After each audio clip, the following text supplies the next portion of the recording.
আসসালামু আলাইকুম। কেমন আছেন সবাই? আশা করছি যে যেখানে আছেন অনেক ভালো আছেন এবং সুস্থ আছেন। Welcome to my channel Sushis basket. আশা করছি পুরো ভিডিওটা দেখে তবেই কমেন্ট করবেন।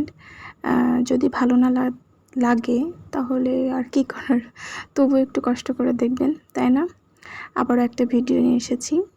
রেসিপি ভিডিও দুটোই বলতে পারেন, ফুল রেসিপিও। এটা আসলে অনেক সহজ জিনিস। আমি আসলে একদম নর্মাল বেসিক যেগুলো আমাদের বাসায় প্রতিনিয়তই রান্না হয় সেগুলোই দেখানোর চেষ্টা করছি। এই যা আর কি। তো আজকে হচ্ছে ছোলার ডাল রান্না করা হচ্ছে।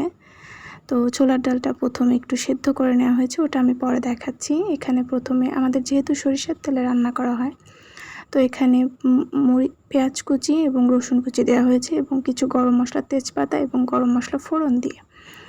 ডাল রান্নাটা আসলে সবাই কম বেশি তো করেই থাকেন, তাই না? এক একজন এক এক রকম করেন, তবে আমাদের এদিকে ঠিক এরকম খুব নর্মালভাবে পাতলা ডালটাই বেশি চলে, বাটিয়াও চলে। এই যে যেটা বলেছিলাম যে ছোলার ডালটা সেদ্ধ করে রাখা হয়েছে, সেদ্ধর মধ্যে পেঁয়াজ কুচি, রসুন কুচি, কাঁচামরিচ ফালি এবং লবণ দিয়ে, যেহেতু সেদ্ধ হইতে একটু সময় লাগে এই জন্য প্রেশারে একটু সেদ্ধ করে নিয়েছি।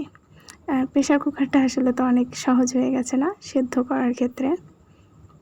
তো এই তো পরে মশলাগুলো আস্তে আস্তে কষায়, এর মধ্যে একটু আমি আসলে সব ক্লিপ নিতে ভুলে গেছি। একটু পেঁয়াজ রসুন বাটাও দেওয়া হয়েছিল। তারপরে যা যা মশলা দেওয়া হয় আসলে আমাদের দৈনন্দিন রান্নায় যা ব্যবহার করা হয়, হলুদ গুঁড়া, একটু মরিচের গুঁড়া রং আসার জন্য, এবং জিরার গুঁড়া এবং ধনিয়ার গুঁড়া, এইগুলো দিয়ে একটু মশলাটা ভালো করে কষাতে হবে। এটা আসলে আমরা সবাই জানি যারা রান্না করেন, যেই তরকারির মশলাটা ভালোভাবে কষালে তরকারির স্বাদটা আরও বেশি ভালো হয়।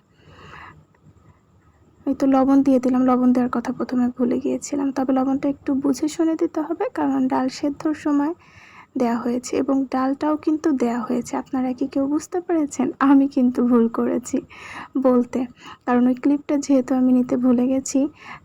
মশলাতে আর আলাদা পানি দিয়ে না কষিয়ে ডালে তো একটু পানি ছিলই, সেই পানিটা সহই ডালটা দিয়ে দিয়েছি, কারণ ডালটা একদম ফুল সেদ্ধ না, একটু 80% কিংবা 90% মতন সেদ্ধ করেছি, যাতে কষাইতে কষাইতে মশলার সাথে পুরোপুরি সেদ্ধ হয়ে যায়। আর কষানো হয়ে গেলে এখানে গরম পানি, আসলে প্রত্যেকটা রান্নাতেই যদি গরম পানি দেওয়া হয় আমার কাছে মনে হয় যে রান্নার টেস্টটা অনেক ভালো আসে এবং তাড়াতাড়ি রান্না হয়।